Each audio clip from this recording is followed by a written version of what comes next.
হাতটা দে। আয়।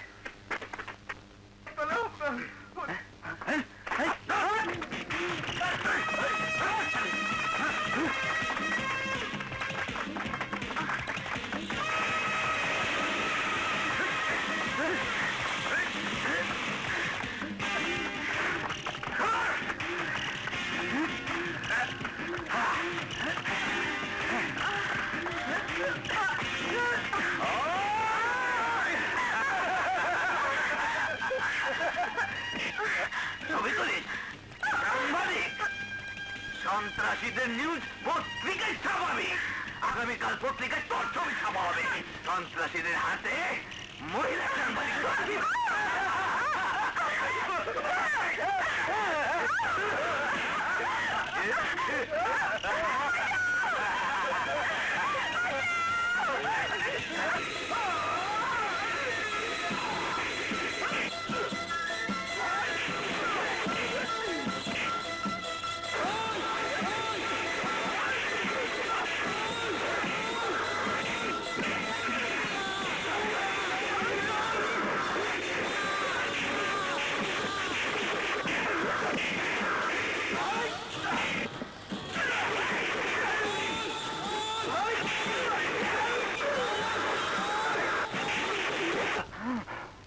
সন্ত্রাসী করে আঁটি বেঁধে ফেলেছ।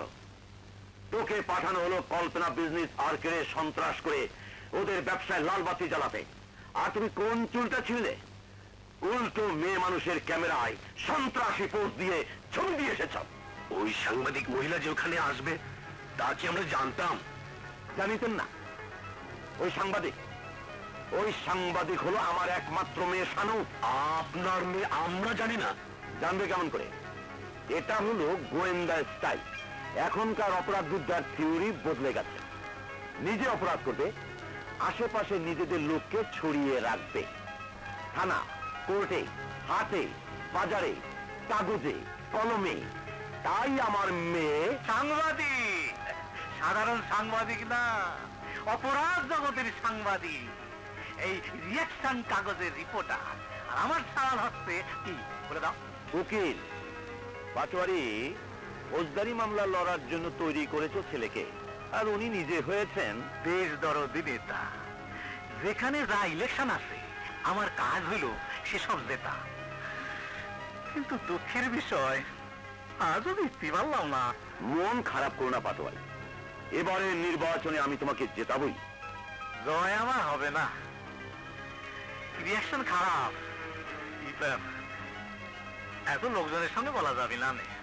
এই তোরা যা।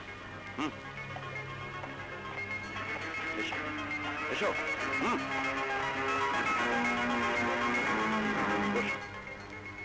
বলো কি হয়েছে?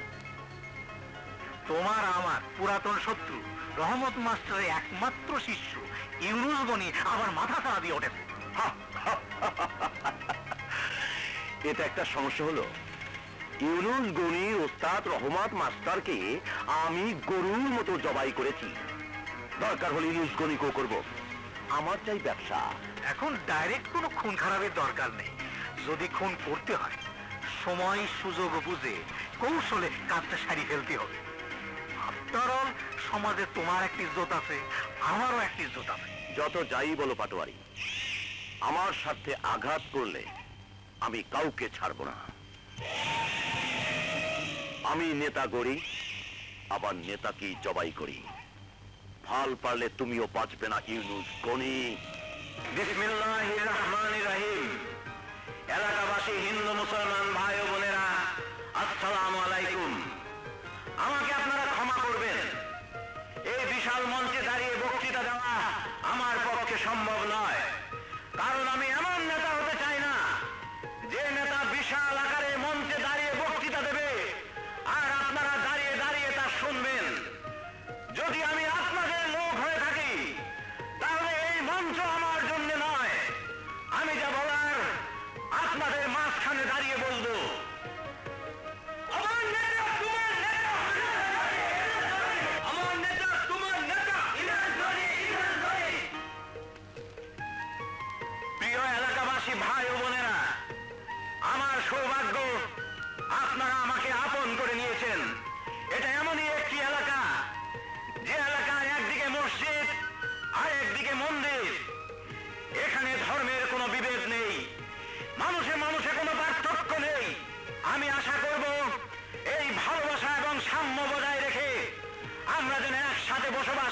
নারী, এই সাম্য আর শান্তি দেখে আজ একজন মানুষের কথা আমার বারবার মনে পড়ছে, যিনি আমার শিক্ষাগুরু। গ্রামের নাম ফুলপুর। সেই এলাকার মানুষের বুকের ভেতর একটি নাম, একটি মানুষ সবসময় বিরাজ করত, যার নাম রহমত মাস্টার। সেই রহমত মাস্টার মানুষের কাছ থেকে এত ভালোবাসা পেয়েছিল যে ভালোবাসা তার জীবনে কাল হয়ে দাঁড়িয়েছিল। স্বার্থান্বেষী সন্ত্রাসীরা তাকে পশুর মতো হত্যা করেছিল, আজও তার বিচার হয়নি। তার সন্তান কোথায় আছে কেউ জানে না, তার স্ত্রী কোথায় আছে তাও কেউ জানে না। আপনারা আপনারা আমাকে ক্ষমা করবেন।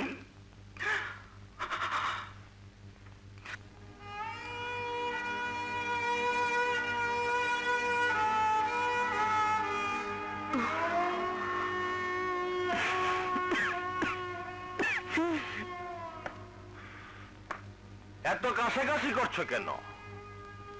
যক্ষা টক্কা হইছে নাকি? যক্ষা টক্কা হইলে তো মুশকিল। আমার শরীরটা ভালো নেই সাহেব। শরীর খারাপ হইলে তো আরো ঝামেলা। এত ঝামেলার দরকার নেই বাপু, আমি নির্ভেজাল মানুষ। এই নাও তোমার বেতন, এদিকে আসো। দাঁড়া, হ্যাঁ দাঁড়া। 100, এই 200, এই 300, এই 400। যাও, এইসব বুড়ি টুড়ি আমার দরকার নেই, বুঝছো? যত সব কাছাকাছি।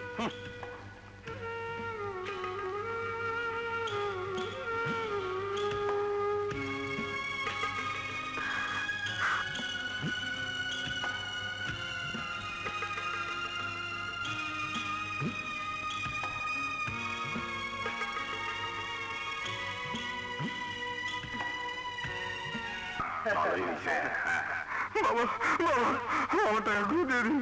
আপনার পায়ে ধরি, আমার টাকাগুলো ফেরত দিন। আমার বাচ্চারা না খেয়ে মারা যাবে, আমার বাচ্চারা না।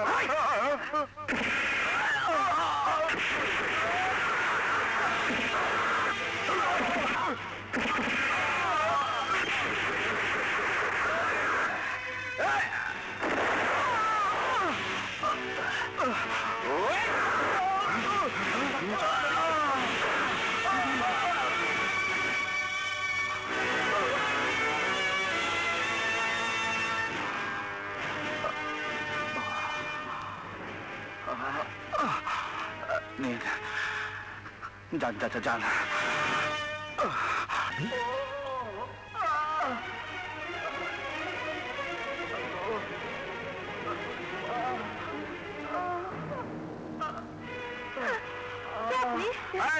চলবে না, চলবে না। চাকু, চাকু নিয়ে আসো। আরে গরম করে নিয়ে আসো।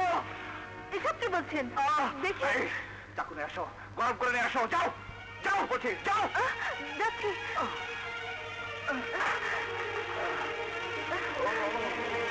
চাকু নিয়ে আসো।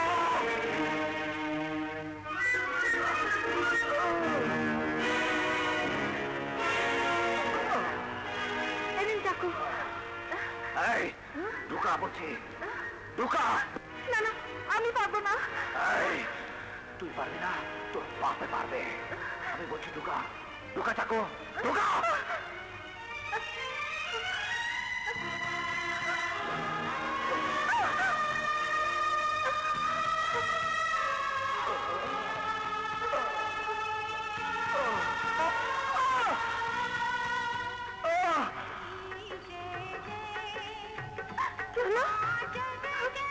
কথা বলুন, এই যে কথা বলুন, কথা বলুন।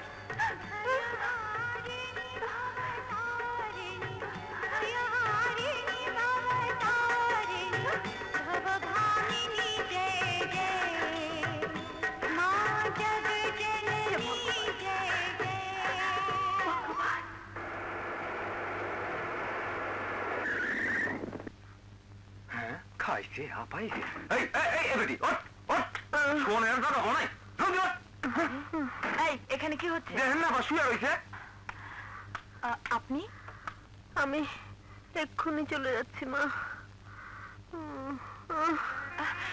আরে কি আপনার গায়ে তো জ্বর। আমি আসি মা। না না, এই অসুস্থ শরীর নিয়ে আপনি কোথাও যাবেন না, চলুন ভেতরে চলুন। আমি কারো করুণা নিয়ে বাঁচতে চাই না।